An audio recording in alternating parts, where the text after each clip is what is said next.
लालची सास की कहानी। रेखा जी अभी अभी अपने पति मुकुल जी के लिए कॉफी बनाकर किचन से निकली ही थी कि सामने से लता को आते देख उसका पारा हाई हो गया। रेखा जी बोली, जब सारा काम हमें ही करना पड़ता है तो तुम्हारा क्या काम है? यहाँ तुम्हें पता नहीं है कि हमें सुबह उठते ही कॉफी पीने की आदत है? लता बोली, माँ जी मैं आ ही रही थी, लेकिन रवि को जल्दी ऑफिस जाना था, उनके कपड़े भी प्रेस करने में टाइम लग गया।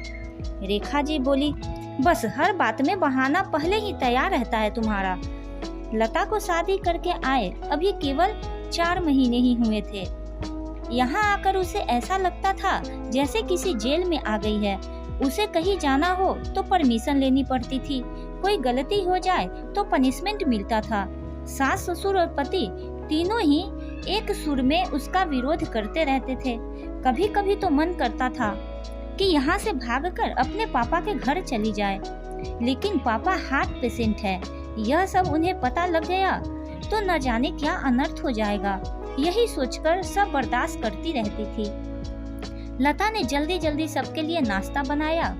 उसके बाद रवि को टिफिन पैक करके दे रही थी, तभी रवि ने आवाज लगाई, लता क्या कर रही हो? इतना टाइम नहीं है मेरे पास, कार चला के नहीं जाना है। मेट्रो से कितना समय लगता है तुम्हें पता है ना?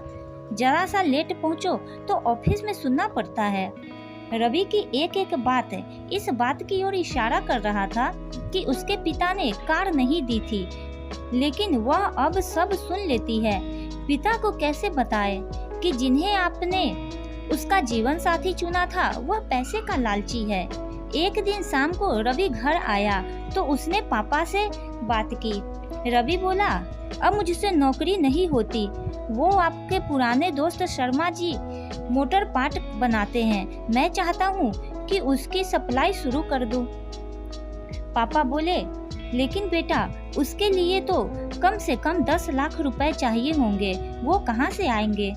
रवि बोला, वही सोच रहा हूँ। तभी लता चाय बनाकर लाती है। रवि कहता है, लता तुम अपने पापा से कुछ पैसे उधार क्यों नहीं ले सकती?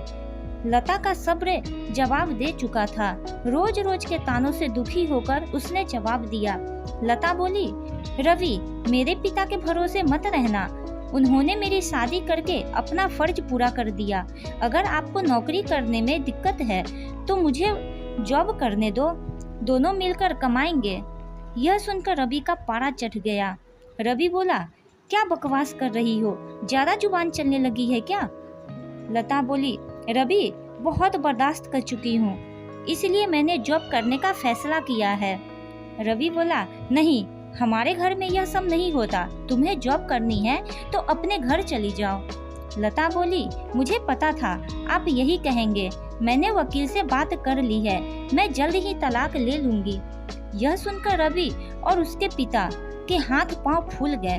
तभी रेखा जी वहाँ आ गई। रेखा जी बोली, देख लिया बहू को सिर पर चढ़ाने का नतीजा, निकाल दे इसको घर से बाहर। लता बोली, ठीक है मैं पुलिस को फोन कर देती हूँ, आप मेरा सारा सामान और दहेज वापस कर दीजिए, साथ ही हर महीने अपने पति की कमाई का आधा हिस्सा मैं कोर्ट से ले लूंगी। इस मकान में मेरा भी हिस्सा है, आधा मकान मेरे नाम कर दीजिए।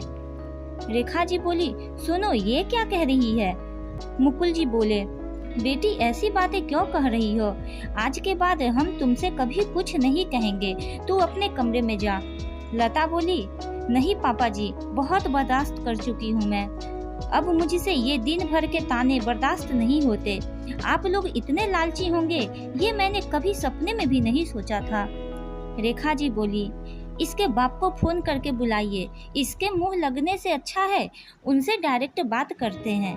लता बोली, माँ जी मेरे पिता हार्ट पेशेंट है, अगर इस बात को सुनकर उन्हें कुछ हो गया तो इसका जिम्मेदार आप लोग होंगे।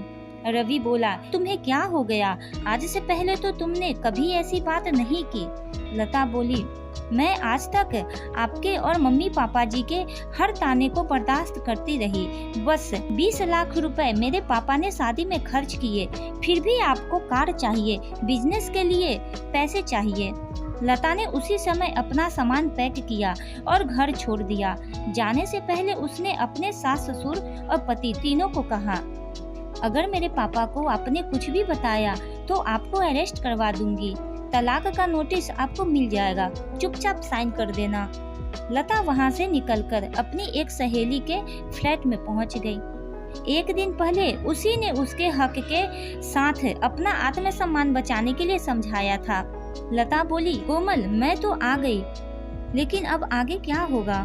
कोमल बोली, चिंता मत कर, मैंने बात कर ली है। मेरे ऑफिस में जगह खाली है। कल से तू जॉब करेगी और मेरे साथ रहेगी। 1 महीने तक जॉब करने के बाद लता एक दिन अपने घर जाती है और पिताजी को सारी बात बताती है। उसकी बात सुनकर उसके पिताजी कहते हैं, बेटा मुझे तूने क्यों नहीं बताया? लता बोली, पापा आपने मेरे लिए बहुत कुछ किया है, अब मैं आपको परेशान नहीं करना चाहती थी। बेटी इतना कमजोर नहीं हूँ, तू चिंता मत कर, घर आ जा। लता बोली, नहीं पापा मुझे कुछ समय दीजिए, अपने पैरों पर खड़ा होने दीजिए, अपनी एक पहचान बनाने दीजिए। कुछ ही महीने केस चलने के बाद रवि और लता का तलाक हो गया। रवि को पूरा दहेज और 30 लाख रुपए देने पड़े। साथ ही हर महीने अपनी सैलरी का एक हिस्सा वो कोर्ट में जमा करवाता था। ये है सास बहू की कहानी। अगर ये सास बहू की कहानी आपको अच्छी लगे तो मेरे चैनल को सब्सक्राइब कीजिए। अगर आप फेसबुक पे सुन रहे हैं तो मेरे फेसबुक चैनल को फॉलो करें।